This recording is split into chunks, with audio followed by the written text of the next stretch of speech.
What if I told you that the very platform you use daily knew it was harming millions of people, yet remained silent? Every scroll, every like, every moment spent on Facebook was at the cost of your mental health. This isn't speculation. This is the dark truth beneath the glossy surface of social media. But here's what makes it worse. They didn't just know. They studied it, they measured it, they documented it in excruciating detail, and then they buried it. Facebook, the giant that promised connection, has been harboring a sinister secret. Internal documents reveal a troubling reality. The company was aware of the damage it inflicted on mental health. Yet instead of addressing this harm, they prioritized profits and engagement. This video will expose the chilling depths of corporate irresponsibility and ethical failure that define Facebook's operations. We're going to walk through the leaked documents, examine the research they tried to hide, and confront the uncomfortable truth about the platform that has become woven into the fabric of our daily lives. Buckle up, it's about to get unsettling. On the surface, Facebook presents itself as a community builder, a platform for positive interactions. Their marketing speaks of bringing people together and building community. Mark Zuckerberg has repeatedly stated that connecting people is Facebook's core mission. But internally, it's a different story entirely. A trove of leaked documents shows that Facebook's own researchers found troubling effects of their platform on users' mental health, particularly among teenagers. They noted increases in anxiety, depression, and feelings of inadequacy linked directly to Instagram's curated images. One internal presentation revealed that 32% of teen girls said that when they felt bad about their bodies, Instagram made them feel worse. Think about that for a moment. Nearly 1 in 3 teenage girls experiencing negative body image found that Instagram amplified those feelings. Yet the company chose to ignore these findings, opting instead to amplify engagement metrics, even when it meant sacrificing user well-being. The algorithms were designed to maximize time spent on the platform, not to maximize user happiness or mental health. Every feature, every notification, every design choice was tested and optimized for one thing: keeping you scrolling. Consider this. While Facebook publicly promotes mental health initiatives and partners with organizations to combat cyberbullying, internally, they suppress data that could lead to meaningful change. They launched campaigns about digital well-being, while simultaneously engineering their platform to be as addictive as possible. This stark contrast reveals a corporate culture that values profits over people. When faced with clear evidence that their platforms were harming users, the response was not one of accountability. Instead, they doubled down on strategies to keep users engaged, regardless of the cost. They knew the notifications were designed to trigger dopamine responses. They knew the infinite scroll kept people on the platform longer than intended. They knew, and they weaponized that knowledge. Let's dive deeper into what Facebook actually knew. Their internal research wasn't surface level. It was comprehensive, methodical, and damning. Research conducted in 2019 and 2020 revealed specific mechanisms through which Instagram,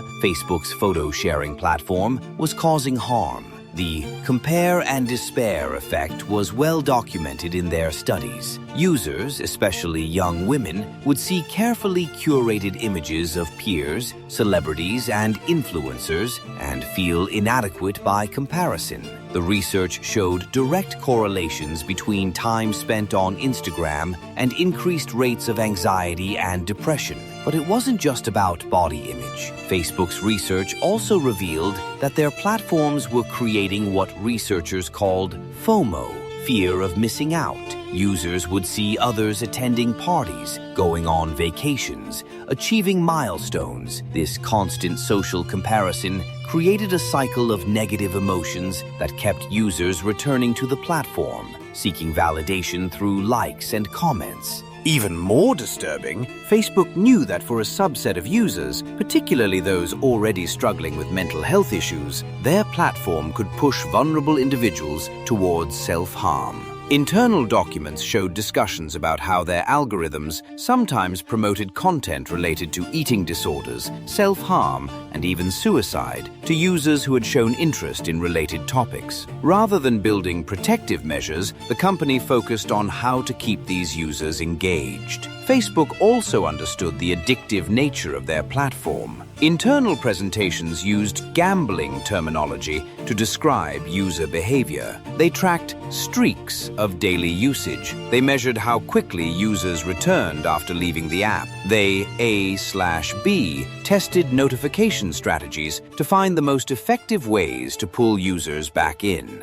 This wasn't accidental, it was engineered addiction. The systemic failures at Facebook stem from a culture that prioritizes user engagement above all else. When internal studies indicated the harmful impacts of their features, management dismissed these concerns. The message from leadership was clear: growth matters more than safety. Revenue matters more than responsibility. Instead of implementing changes to mitigate harm, they focused on increasing ad revenue and user retention. When researchers presented findings about the negative impacts on teen mental health, executives asked how they could make the platform even more engaging for that demographic. The cognitive dissonance is staggering. This reckless disregard for user safety has led to an erosion of trust. The very users who once viewed Facebook as a safe haven now question their presence on the platform. Parents wonder if they should allow their teenagers on Instagram. Adults question whether the platform is worth the toll it takes on their mental health. The social fabric that Facebook claimed to strengthen is unraveling because of their own decisions. And the implications? They are vast. As more users become aware of these tactics, public trust in Facebook continues to erode. The ramifications extend beyond individual users. Entire communities are impacted. When users perceive that their well-being is secondary to corporate profits, the backlash is inevitable. We've seen this play out in real time. The whistleblower revelations sparked congressional hearings. Former employees have come forward with their own stories of trying to raise concerns internally, only to be shut down or reassigned. The pattern is clear. At Facebook, speaking up about user harm was a career-limiting move. Angry users demand change, and the looming threat of regulatory action becomes a reality. But here's the question: is it too late? How much damage has already been done? The consequences of Facebook's inaction are severe and far-reaching. Studies suggest that social media use correlates with increased rates of anxiety and depression among adolescents. We're seeing rising rates of teen mental health crises. And while social media isn't the only factor, it's a significant one. Facebook had the research, they had the data, they knew. Yet they chose to remain complicit in this growing mental health crisis. This negligence is not merely an oversight, it's a calculated decision. When you have evidence that your product causes harm and you choose not to act, that's not passive, that's active harm. That's a choice to value quarterly earnings over the well-being of your users. The human cost is immeasurable. How many teenagers developed eating disorders influenced by Instagram's beauty standards? As regulatory scrutiny intensifies, Facebook faces significant risks. Governments worldwide are waking up to the dangers of unchecked corporate power. The European Union has proposed strict regulations on algorithmic transparency. The United States Congress, despite political divisions, has found rare bipartisan agreement on the need to regulate social media companies. Australia has already taken action on several fronts. The fallout from this scandal could result in severe penalties, stricter regulations, and a public relations nightmare that could take years to recover from. But beyond the corporate consequences, there's a broader societal reckoning happening. We're collectively questioning our relationship with technology and the companies that control our digital lives. What does it mean for a company to knowingly harm its users? Facebook's story is a chilling reminder of what happens when profits supersede ethics. The betrayal runs deep. Users trusted this platform to connect, not to manipulate. They thought they were choosing to spend time on Facebook. They didn't realize the platform was designed specifically to exploit their psychological vulnerabilities.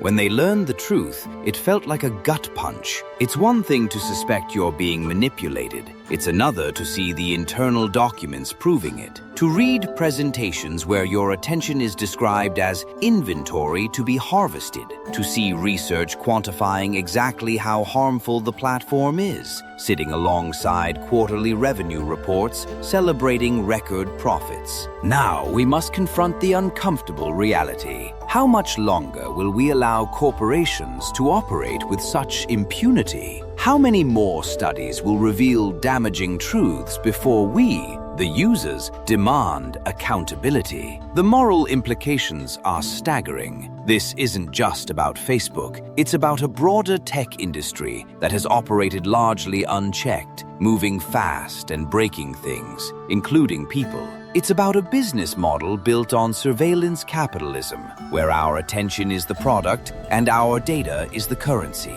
In this digital age, we must ask ourselves, who do we trust? Facebook's internal knowledge of the harm it inflicts on individuals, paired with its consistent refusal to act, forces us to reconsider our relationship with social media. The consequences of their actions are not just corporate failures, they are ethical violations that affect real lives. Real people. Real teenagers struggling with body image, real parents worried about their children, real individuals feeling inadequate. As you reflect on this, remember, every like, every share, every moment spent on Facebook comes with a hidden cost. The question is, what will you do with this knowledge?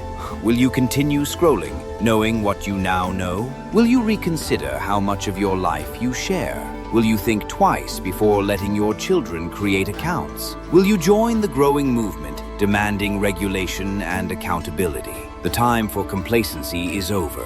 It's time to demand transparency and accountability from those who wield power over our digital lives. It's time to ask hard questions about the platforms we use and the companies that control them. It's time to recognize that technology isn't neutral. It's shaped by human decisions, and those decisions have consequences. Facebook knew. The documents prove it. The research confirms it. The whistleblowers have spoken. Now it's up to us to decide what comes next. Because the next chapter of this story isn't written by Facebook's executives. It's written by us, the users who have the power to demand better, to expect more, and to hold these platforms accountable. The question isn't whether Facebook knew they were causing harm. They did. The question is, now that we know, what are we going to do about it?